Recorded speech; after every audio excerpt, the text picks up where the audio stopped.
Bonjour à toutes et à tous les amis et bienvenue dans cette nouvelle vidéo. On va parler de Dark saison 2, mais avant d'en parler, je vais essayer de vous donner envie pour ceux qui n'auraient pas vu la première saison, parce que je suis sûr qu'il y en a plein d'entre vous qui n'ont pas vu cette fabuleuse série, une des meilleures séries que j'ai vues, je sais pas, ces 5 dernières années, vraiment.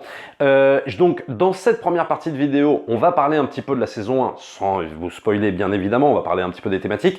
Et dans une deuxième partie, on va spoiler entièrement sur la saison 2 pour ceux qui ont vu la première saison et évidemment aussi ceux qui ont vu la deuxième.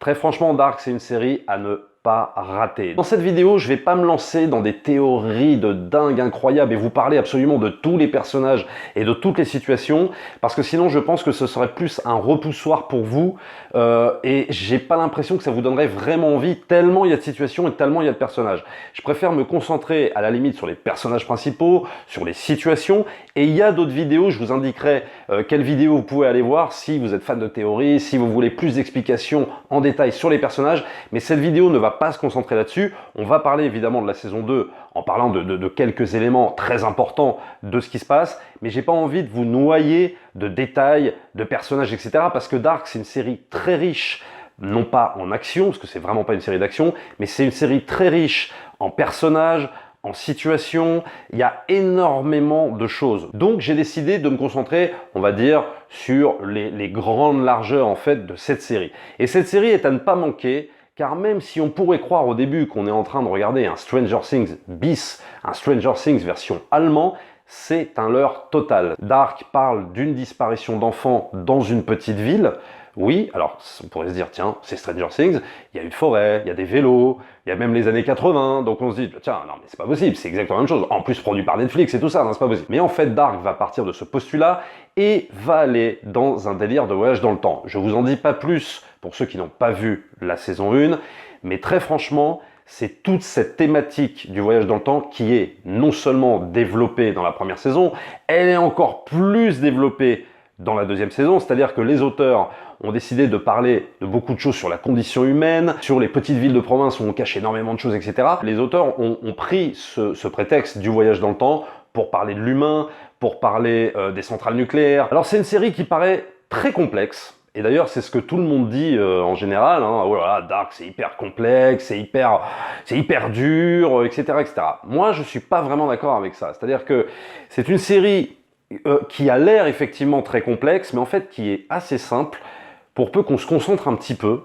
C'est-à-dire qu'on ne peut pas louper un épisode. Dans Dark, ça c'est impossible, tu peux pas sauter un épisode, parce que alors, sinon, oui, t'es complètement largué. Mais je dirais que ce qui fait dire en fait aux gens que c'est complexe, c'est parce que, ce que je disais en début de vidéo, il y a énormément de personnages, il y a énormément de situations différentes, et puis surtout, comme on est dans un délire de voyage dans le temps, bah du coup, on voit les personnages à différentes époques. Donc, on peut par là nous dire en gros, oh là là, Dark, c'est super complexe, c'est super dur à comprendre. En fait non, c'est très simple. Et en vérité, j'oserais même peut-être dire que c'est hyper linéaire. Mais c'est juste que il faut un petit temps d'adaptation, surtout quand tu regardes la première saison, peut-être 1, 2, allez, 3 épisodes peut-être, et encore, pour te dire, ok, alors ce personnage-là, il fait ça, l'autre, il est là, l'autre, il a ce rôle à jouer dans la série, etc., etc. Une fois que tu as assimilé ça, ça va très vite. Pourquoi? Parce que on est effectivement dans la première saison à peu près 3 timelines différentes. Il y a 2019, il y a les années 80, il y a les années 50. Et en fait, le truc habile de la série, du réalisateur, bah, c'est de nous montrer les différents protagonistes à différentes époques. On va les reconnaître aux tenues vestimentaires, avec la musique qu'ils écoutent à ce moment-là. Donc, t'es pas vraiment perdu en fait. Mais ça paraît complexe de par la multitude de personnages. Et si je peux faire un reproche à Dark, peut-être, allez, le seul reproche que je pourrais lui faire, c'est peut-être, oui, d'avoir mis peut-être un peu trop de personnages. Je pense que peut-être la série aurait gagné en avoir un petit peu moins et peut-être resserrer un petit peu plus son intrigue. Non pas que l'intrigue soit pas resserrée, et elle est très claire, mais peut-être que la multitude de personnages bah, fait que on se dit, oulala, ça me paraît trop complexe, je sais plus qui est quoi, etc. C'est-à-dire que par exemple, quand tu regardes la première saison et que tu enchaînes la deuxième, si ça fait 1 an que tu as vu la première saison, il faut un récap. Il faut un récap parce qu'il y a beaucoup de personnages. C'est surtout ça. Donc, le petit reproche que je ferai à cette série, c'est que pour moi, il y a peut-être trop de persos. Et je dirais si tous les persos sont bien développés et super intéressants, parce qu'il n'y en a aucun qui est sous-développé, hein. Ils sont tous super bien développés. Je suis pas certain qu'il y ait des personnages qui aient mérité autant d'écriture dans la série. Voilà, moi je pense qu'on aurait pu se concentrer sur moins de persos et très sincèrement, ça aurait été aussi efficace. Dark, c'est pas une série d'action. C'est une série fantastique, oui, mais c'est une série qui prend son temps, c'est une série qui installe des personnages. Et alors, quels personnages? Ils sont tous extrêmement bien écrits, superbement bien joués. C'est une réal vraiment très très bonne, c'est-à-dire que on a une ambiance, un peu une ambiance des fois qui fait penser à Twin Peaks, hein. Et c'est vrai que quand on compare un petit peu à Stranger Things, je pense que c'est un leurre parce que Stranger Things prend, on va pas dire que c'est pas une série qui prend son temps, parce que c'est quand même une série qui installe, hein. Moi j'aime beaucoup Stranger Things, c'est une série qui installe des situations et des personnages. Mais je trouve qu'elle speed, elle va vite. C'est fait à l'américaine. On va viser juste, en fait, sur les sentiments humains. Tout ça est dans Dark et c'est juste passionnant. C'est jamais chiant. C'est pas parce que les épisodes sont longs, c'est pas parce que on prend notre temps pour mettre en place des situations que c'est long. Pourtant, la première saison, on fait 10 épisodes, la deuxième, on fait 8. Mais très franchement, j'ai jamais eu d'ennui parce que t'as tout le temps une scène qui fait avancer l'intrigue, qui fait avancer les situations et tu découvres des trucs à chaque fois. Et c'est une série qui va fonctionner énormément sur des twists. Alors ça, je vous le dis tout de suite, c'est rempli de twists. Mais pour le coup, je ne trouve pas que ça fasse twist factice. À chaque fois, tout est justifié. Tu te dis, ah bah ouais, s'il arrive ce twist-là, bah oui, c'est parce que j'ai vu dans l'épisode d'avant, il y avait telle ou telle situation qui amène à ça. Donc forcément, oui, ça doit amener à ce twist-là. On est toujours surpris, mais c'est jamais gratuit. Il n'y a jamais quelque chose de, on se dit, oh là c'est un peu tiré par les cheveux. Dark pousse la théorie du voyage dans le temps hyper loin. Moi, je suis un fan du voyage dans le temps pour ceux qui me connaissent. Un de mes films préférés, c'est évidemment Retour vers le futur. J'ai aimé Outlander pour ce que ça représentait du voyage dans le temps, mais je trouve que, bah voilà, le voyage dans le temps était exploité, allez, dans la première saison et encore, deuxième, peut-être, allez, troisième, puis après c'était terminé. C'était un concept qu'on n'exploitait plus alors qu'on partait de là. Dark va vraiment l'exploiter, mais je dirais pas de manière façon Retour vers le futur, peut-être d'une façon un petit peu plus, allez, compliquée, peut-être un peu plus complexe. Pas forcément rébarbative, hein, c'est pas ce que je veux dire, mais peut-être de façon moins fun, quoi. Voilà en gros ce que je peux vous dire globalement sans rien spoiler du tout. Si vous aimez les séries avec des personnages forts, si vous aimez les concepts de voyage dans le temps poussés hyper loin, si vous aimez les ambiances un petit peu à la Twin Peaks, franchement, ne loupez pas Dark.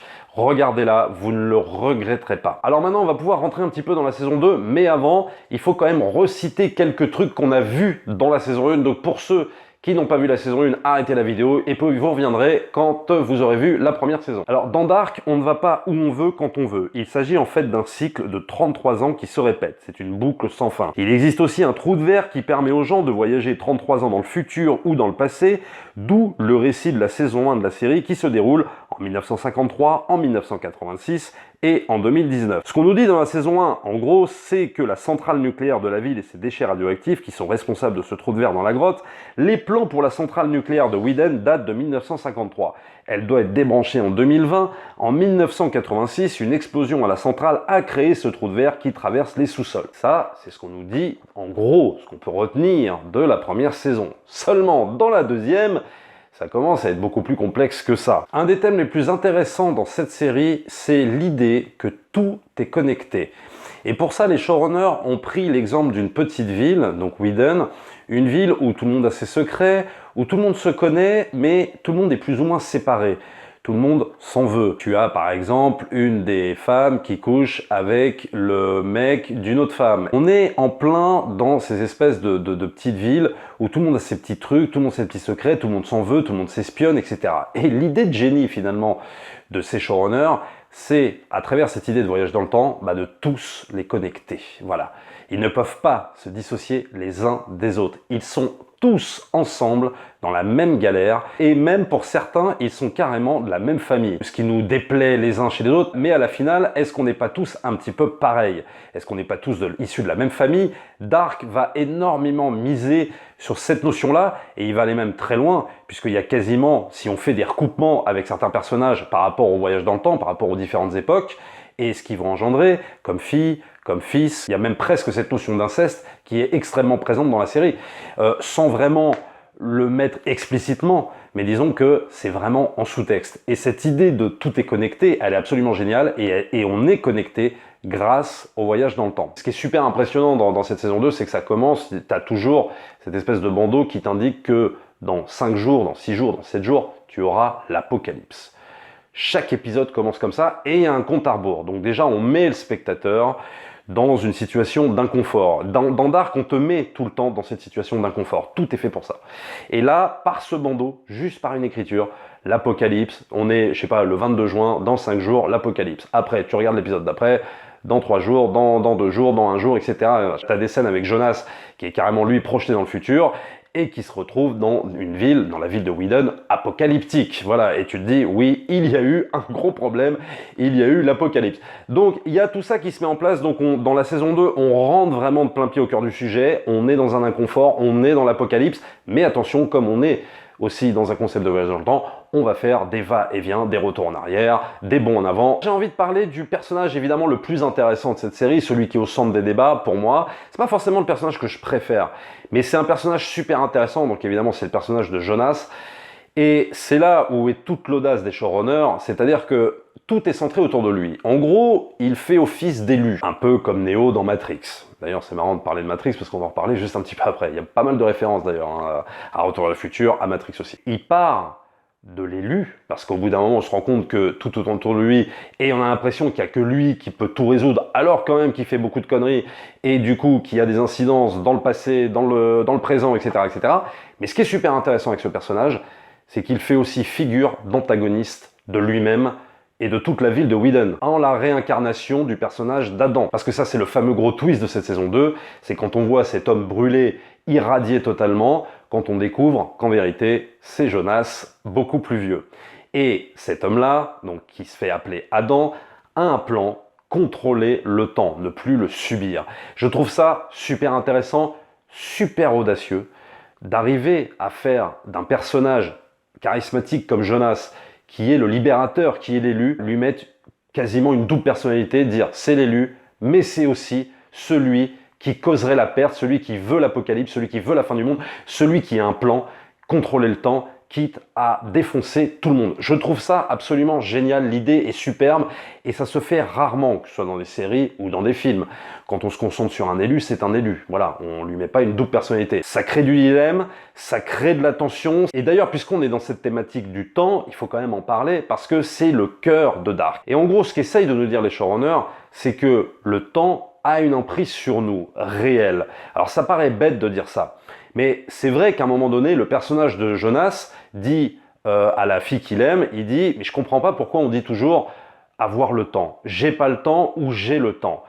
C'est pas nous qui possédons le temps, c'est le temps qui nous possède. C'est-à-dire qu'en fait, on dépend du temps. » Et les showrunners vont aller tellement loin avec cette histoire de temps qu'ils vont nous dire en gros que la religion ultime de l'être humain, des hommes, c'est pas un dieu qu'on peut pas matérialiser comme ça. C'est même pas les églises, c'est même pas le prêtre qui est incarné par le personnage de Noah d'ailleurs, qui traverse le temps.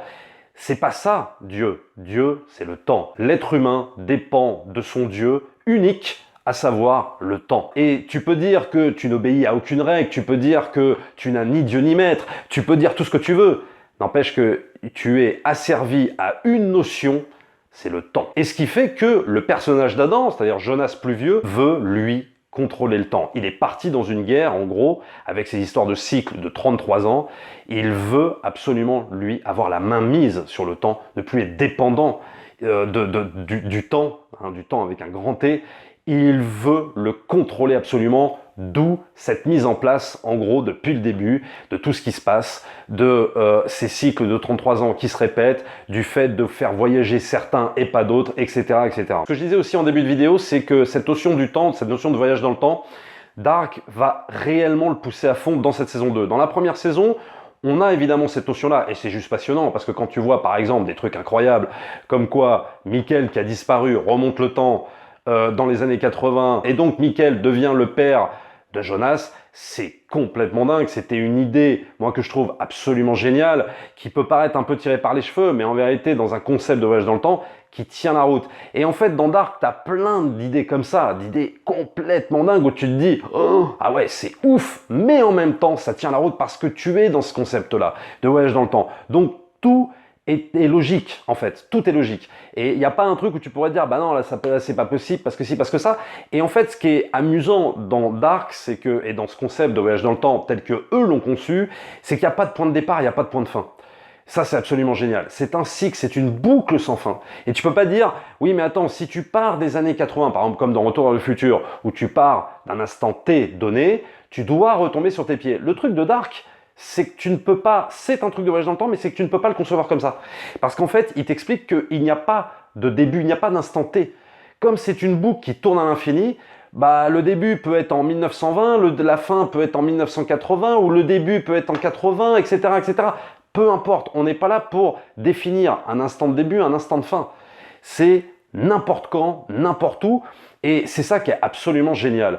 Et ce qui permet justement de pouvoir se libérer justement de ce schéma classique du voyage dans le temps, tout en restant logique. On va donc nous montrer que c'est cette espèce de boule de matière, en gros, qui permet de voyager dans le temps. Il y a une machine, il y a une espèce de grosse boule noire qui nous absorbe, qui nous fait voyager dans le temps. Ce qu'on ne voyait pas vraiment dans la première saison, si mes souvenirs sont bons, on voyait effectivement le concept de la machine, hein, ça c'est clair, mais on ne voyait pas en fait comment on voyageait dans le temps. Là, dans la saison 2, ils ont vraiment décidé de nous montrer, d'aller encore plus dans le fantastique et de nous dire, voilà comment on est absorbé, comment on voyage dans le temps. Et alors, ce qui est extraordinaire dans cette saison 2, c'est que tous les personnages, quasiment tous, hein, ils vont tous voyager dans le temps. Alors que dans la première, il y avait des gens, des personnages qui étaient laissés un peu sur le carreau. C'est-à-dire que tu avais le personnage principal qui voyageait dans le temps, qui allait d'une époque à une autre et tout ça. Et là, on a quasiment tous les personnages qui s'y mettent. T'as pas de personnage qui est mis sur le côté, qui sert à rien et qui était exploité dans la première saison et là qui sera pas exploité dans la saison 2, quoi. Ils sont tous exploités, ils ont tous leur rôle à jouer, mais c'est incroyable. J'ai rarement vu quand même une série avec autant de personnages et qu'il n'y en ait aucun qui soit sous-développé, quoi. Je trouve que c'est réellement un tour de force parce que en général, bah, dans les séries comme ça où ça fait un peu série chorale, on a toujours des personnages mis sur le carreau, mis sur le côté. Tu te dis, bah tiens, c'est marrant, je les avais vus dans la première saison. Puis là, dans la deuxième, bof, par exemple, si je prends l'exemple de Nancy dans la première saison de Stranger Things, elle a vraiment son rôle à jouer. Et puis, dans la deuxième saison, très sincèrement, elle est carrément mise sur le côté, quoi. Et tu te dis, bon, elle sert à quoi? Alors que là, dans Dark, tous les personnages sont super exploités, comme dans un long film qui serait découpé finalement en plusieurs parties. Alors, il va y avoir des petits passages un petit peu humoristiques hein, dans Dark. Je vous rassure, c'est vraiment pas de la pantalonnade, c'est pas du fun. On peut pas dire que Dark ce soit aussi cool que Stranger Things, c'est vraiment très très sombre, ça rigole pas. Mais on va avoir des petits moments, par exemple d'anachronisme, qui vont être sympas. Par exemple, quand t'as le personnage de Claudia qui débarque en 2019. Claudia, c'est un personnage qui vit dans les années 80 et qui, à un moment donné, va rechercher dans une bibliothèque les archives de la ville de Whedon. Et elle se retrouve en 2019. Et elle demande au bibliothécaire, si je peux l'appeler comme ça, où on peut avoir les archives. Et elle se retrouve face à un ordinateur sans clavier. Elle se demande où est le clavier. Donc elle doit s'habituer en fait à ce qu'est 2019, c'est-à-dire des tablettes, du tactile, etc. Et c'est vrai que moi aussi, je me suis toujours demandé si moi, quand j'étais gamin, venant des années 80, si je pouvais me retrouver projeté en 2020, comment je ferais pour me débrouiller dans ce monde-là. Voilà, c'est des petites scènes comme ça qui sont dans Dark aussi, qui sont plutôt amusantes, où ils jouent avec l'anachronisme.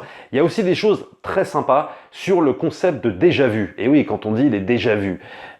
Matrix, par exemple, nous disait en gros, c'est un bug de la matrice. Dans Dark, ce qui est plutôt amusant, c'est que les déjà-vus font plus penser à des événements, à des instants qui pourraient se passer dans le futur, plus qu'à des bugs du cerveau. C'est-à-dire que si on se transposait dans l'histoire de Dark, avec des gens que tu connais, qui viennent du passé, qui viennent du futur, en fait, tu pourrais dire que ce que tu vois là, ça pourrait être une impression de déjà-vu. Donc, c'est pas forcément un bug de ton cerveau, mais c'est plus des gens que tu connais qui viennent d'une autre époque, mais qui sont les mêmes personnes. Bref, c'est un peu compliqué ce que je dis, je sais pas si je me fais comprendre, mais en gros, c'est ça. Donc, c'est plus du tout un truc purement scientifique qui serait lié à ton cerveau, mais plus à une situation, un instant futur que tu vivras peut-être plus tard.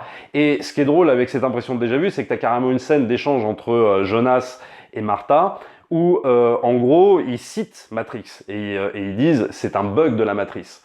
Donc on est aussi dans le référencement, on est aussi dans Dark, dans ces choses où les showrunners ont été marqués hein, par une certaine influence, mais le truc c'est qu'ils se la récupèrent, ils se l'approprient pour transposer cette idée de déjà-vu dans leur propre univers. Je trouve ça passionnant. Et puis arrive cette fameuse fin, à la fin de la saison 2, où Martha se fait tuer par Adam, et arrive un autre personnage qui fait face à Jonas, et ce personnage, n'est-ce pas Martha, est-ce une autre fille venue non pas d'un autre temps, mais d'un autre univers. Et là, la série se termine comme ça. La personne dit à Jonas, la question n'est pas de savoir de quand je viens, mais d'où je viens. Donc, la question, là, du multivers se pose. On ne l'a pas exploité tout au long de cette saison 2, mais là, clairement, pour la 3e saison, puisque Dark se compose en 3 saisons et après ce sera terminé, pour la 3e saison, normalement, ils vont exploiter ce concept du multivers. Alors, je ne vais pas partir en théorie. Pour ça, vous avez l'excellente vidéo de Reg le Gorilla que vous pouvez aller voir, où lui, il explique certaines théories qui tiennent debout, et il va aussi vous expliquer, pour ceux qui voudraient en savoir un peu plus sur les personnages, leurs relations les uns vis-à-vis des autres, vous pouvez aller voir cette vidéo, il explique quasiment tout en détail, c'est passionnant. Voilà tout ce que je pouvais vous dire sur Dark saison 2, j'ai volontairement pas parlé justement, je ne suis pas rentré dans des détails exprès, parce que franchement, noyer cette vidéo de tous les personnages de la série, de toutes les situations, de toutes les ramifications, franchement, ça n'aurait pas grand intérêt pour moi, surtout que si vous avez déjà vu la saison 2, ça ne ferait que redire ce que vous avez déjà vu. Ce qui m'intéressait vraiment dans cette vidéo, c'est de parler de ce qui ressort en termes de thème de cette série, en termes de réal, en termes d'acting et tout ça. Et c'est tellement formidable cette série que très sincèrement, c'est ça qui m'intéressait vraiment. Après, pour ceux qui veulent en savoir plus, vous avez des vidéos, je posterai certainement aussi des articles dans le commentaire épinglé pour vous aider à y voir un peu plus clair si jamais on s'embrouille un petit peu dans tel personnage qui vit à telle époque, etc., etc. Donc ça, je mettrai des liens que j'ai trouvés sur Internet et qui sont très intéressants. Mais en tout cas, dans cette vidéo, ce qui était vraiment le plus important pour moi, c'est de parler des thèmes de cette série. Cette série est formidable.